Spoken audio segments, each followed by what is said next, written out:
Excuse me sir, madam, আপনাদের সাথে একটু কথা বলতে পারি? জি হ্যাঁ বলেন। আমার কাছে ভালো ব্র্যান্ডের কিছু পারফিউম আছে, আপনারা কি নেবেন? না না, আমার কোনো পারফিউম লাগবে না, এমনিতে আমার বাসায় অনেক পারফিউম আছে। ম্যাডাম, আমার কাছে যত পারফিউম আছে সব কিন্তু ব্র্যান্ডেড। আপনি চাইলে 50% ডিসকাউন্ট দিতে পারি। না না, আমি কোনো পারফিউম নেব না, আপনি অন্য কোথাও বিক্রি করার চেষ্টা করেন। সত্যি বলতে ম্যাডাম, আমি সকাল থেকে ঘুরে এ পর্যন্ত একটাও সেল করতে পারিনি।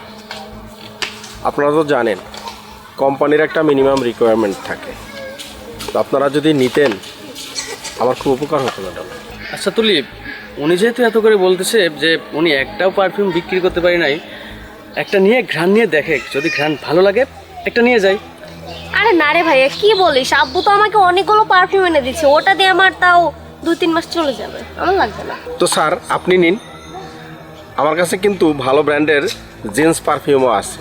না না, আমার আসলে পারফিউমে অ্যালার্জি আছে, আমি পারফিউম কখনো ব্যবহার করি না। স্যার একটা নিয়ে নেন, আপনার গার্লফ্রেন্ডকে গিফট করেন, আর আপনি যদি একটা নেন আমি একটার সাথে আরেকটা ফ্রি দেবো স্যার, প্লিজ। স্যার, ম্যাডাম, আপনারা একবার একটু ঘ্রাণটা চেক করে দেখেন, যদি পছন্দ না হয় তাহলে নিতে বলবো না স্যার। আচ্ছা ঠিক আছে, আমরা পারফিউম নেব, কিন্তু তার আগে আপনি নিজে পারফিউমের সুঘ্রাণটা আমাদেরকে চেক করে দেখেন। আমি? হ্যাঁ আপনি। ম্যাডাম, পারফিউম নেবেন আপনি, আমি কেন চেক করব? আরে আমরা তো নেবই, কিন্তু তার আগে আপনি একটু পারফিউমটা নাকে নিয়ে আমাদেরকে শুকে দেখান। পারফিউম নেবেন আপনি তো আমি কেন ঘ্রাণ চেক করব? তুই আমাদেরকে বোকা ভেবেছিস? কি হলো ম্যাডাম, আপনি এভাবে কথা বলছেন কেন? এই শোন, আমি না প্রতিদিনই নিউজ পেপার পড়ি, সো আমি জানি বর্তমান দেশে কি হচ্ছে আর কি না হচ্ছে। তুলিপ, বুঝলাম না কিসের কথা বলছিস, আমি তো কিছুই বুঝতেছি না। আরে এটা কোনো পারফিউম না, এটা হচ্ছে বেহুশ করার ওষুধ। আরে ম্যাডাম, এসব কি বলছেন? এরকম কিছু না।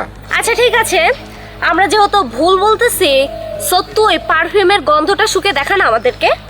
আমি শুকবো কেন? বুঝতে পেরেছি, তুই মিথ্যা বলার জায়গা পাসনি না, দাঁড়া পুলিশকে ফোন করছি। কি রে তুলিপ, আমি তো কিছুই বুঝলাম না, উনি চলে গেল, আবার পুলিশে কল দিলে। আমি তোকে সব কিছু খুলে বলছি। গত কয়েক মাস ধরে বিভিন্ন জায়গায় ছেলে ও মেয়ে নিখোঁজ হয়ে যাচ্ছে, এদেরকে কিডন্যাপ করে অনেক বড় অ্যামাউন্টের টাকা ডিমান্ড করা হয়, এটা পুরাই একটা গ্যাং। ছেলে মেয়েকে এভাবে পারফিউম শুকিয়ে অজ্ঞান করা হয়। এদের টিমে অনেক লোকই আছে যারা গাড়িতে তুলে কিডন্যাপ করে ভিকটিমের বাড়িতে অনেক বড় অ্যামাউন্টের টাকা ডিমান্ড করে, যদি তারা টাকা না দিতে পারে তাহলে তাদেরকে মেরে ফেলে। সবই ঠিক আছে বুঝলাম, কিন্তু তুই কি করে বুঝলি যে এই লোকটাও ওদেরই একজন? আরে ভাইয়া, তুই কি দেখছিলি না কিভাবে বারবার আমাদেরকে পারফিউম দিতে চাচ্ছিল, এবং একটা পারফিউমের সাথে আরেকটা পারফিউম ফ্রি দিতে চাচ্ছিল। আর আমি যখন নিব রাজি হলাম, ওনাকে যখন বললাম আপনি একটু শুকে দেখান, তখন উনি না করে দিল। আর যখনই পুলিশের কথা বললাম তখনই পালিয়ে গেল। সো এখানে আমাদের আর কি বোঝা বাকি রইল? আল্লাহ যে আমাদেরকে বাঁচিয়েছি এটাই অনেক। তুই ঠিকই বলেছিস, আল্লাহ তাআলা আমাদের রক্ষা করেছেন।